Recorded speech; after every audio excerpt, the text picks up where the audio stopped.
Should you delay Medicare if you're still working past age 65? And most of the times it's yes, but some of the times it's a real no. It could cost you big. So I'm going to go through that right now so you understand. Stay tuned.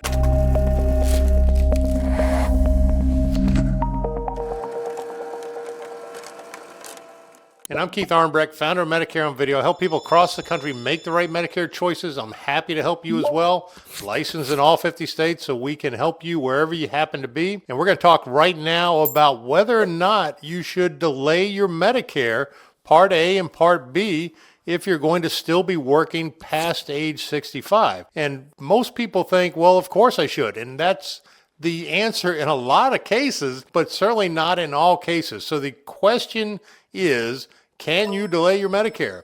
And the answer is yes, but only in specific situations. And the key factor is going to be your employer coverage. And now rule number one to understand is that company size determines everything. And for whatever reason, Medicare made this rule where if your employer has 19 or fewer employees, it's not likely that you're going to stay on your employer plan. You are going to come into Medicare.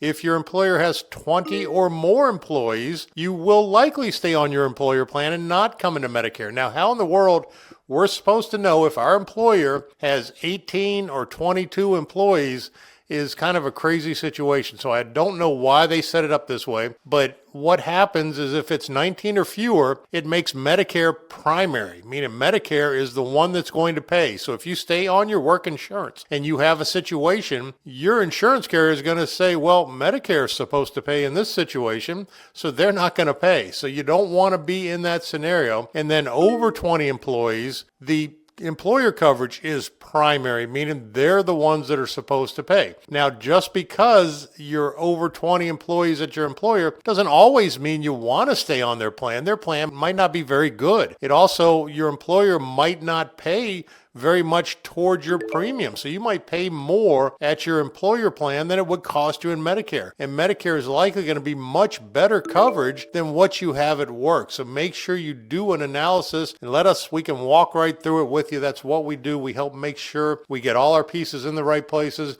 But it's a pretty big penalty trap. So the Part B penalty trap is if you mess it up and you don't start your Medicare Part B when you're supposed to. So in other words, if you stay on your employer coverage and they only have 13 employees, it's going to cost you 10% per month forever. It can go on forever. So it'll add that much to the premium of your Medicare Part B. So we need to also understand Medicare Part A. Medicare Part A just kind of sits there by itself. B is the big one that triggers everything, but Part A has some ramifications if you stay at your employer.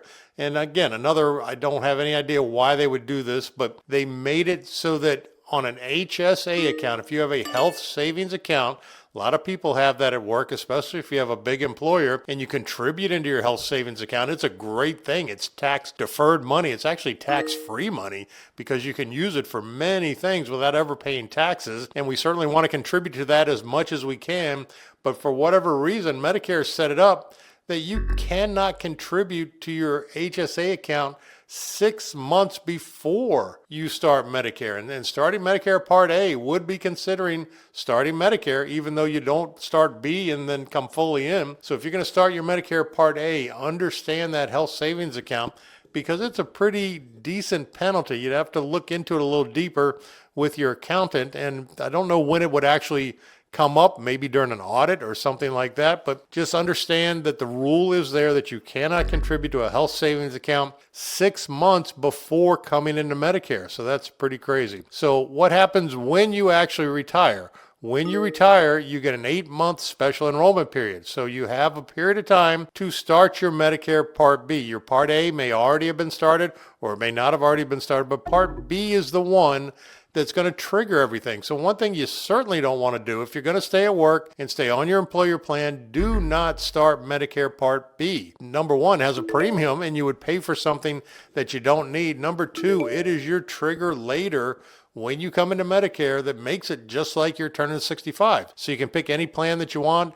Choose whatever you want. They can't say no. There's no medical questions. Just makes everything super easy. So one thing that can mess this up is COBRA coverage. If you stay with your employer and then when you retire, sometimes they'll pay for COBRA coverage, but COBRA coverage, Medicare doesn't consider creditable, which another odd thing on why in the world they would do that. I don't know, because it's a real coverage, but they don't consider it that, and it would invoke a penalty on your Part B if you stay on it too long. So make sure you understand that. So even if your employer is paying for it, it may not make sense to go on to COBRA. So hopefully this helps get you in the right direction.